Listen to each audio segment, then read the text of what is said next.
যদি কথা দাও বন্ধু, দিনের পথে দৃঢ় থাকবে। যদি কথা দাও দিন কায়েমে, অগ্রণী ভূমিকা রাখবে। তবে তোমাকে গান শোনাবো,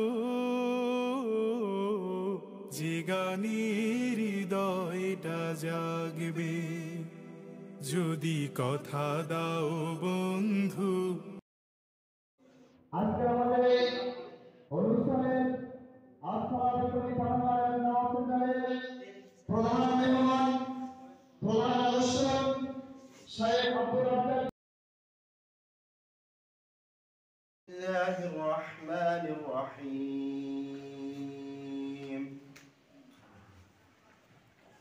يا أيها الناس قد جاءتكم موعظة من ربكم قد جاءتكم موعظة من ربكم وشفاء لما في الصدور وهدى ورحمة للمؤمنين।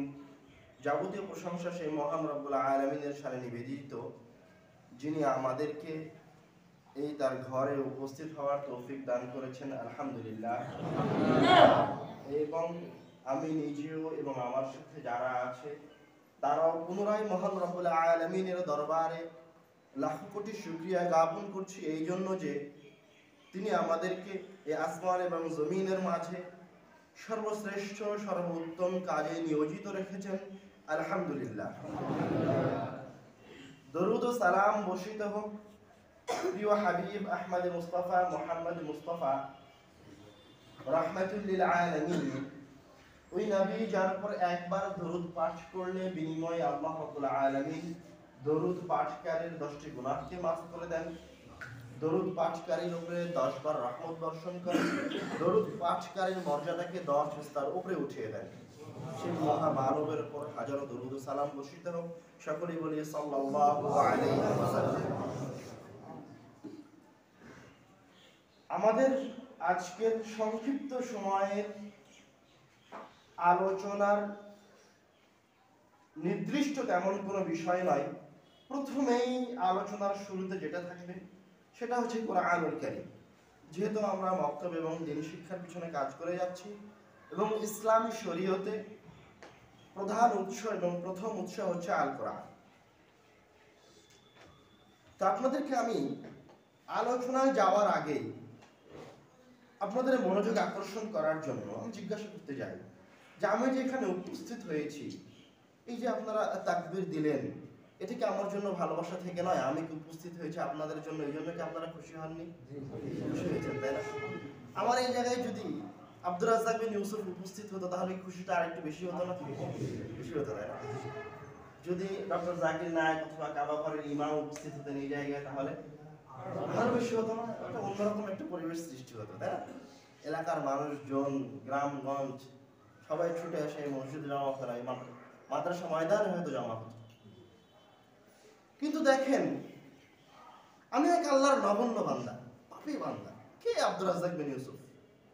কোরআন হাদিসের একজন প্রচারক। কে ডক্টর জাকির নায়েক? কে মসজিদ বাইতুল্লাহর ইমাম? এরা সব মানুষ, প্রত্যেকের পাপ আছে, ভুল আছে, প্রত্যেকেই মহান রব্বুল আলামিনের সৃষ্টি। এতটুকুই তাদের পরিচয়, এতটুকুই তাদের সম্মানের কারণ। তারা কোরআন এবং সুন্নাহের বার্তা প্রচার করছে। কিন্তু দেখেন, এই জায়গায় যদি আমি না হয়ে, আব্দুর রাজ্জাক বিন ইউসুফ না হয়ে সরাসরি আপনাদেরকে মহান রব্বুল আলামিন বলছেন, আমি তোমাদের সৃষ্টিকর্তা, আমি সাত আসমানের মালিক, আমি তোমার কাছে এসেছি।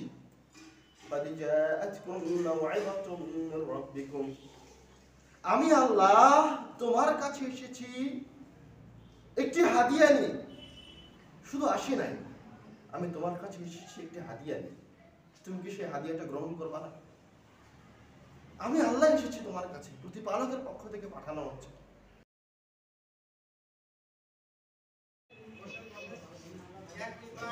আমাদের পাঠাগার উদ্বোধন করবে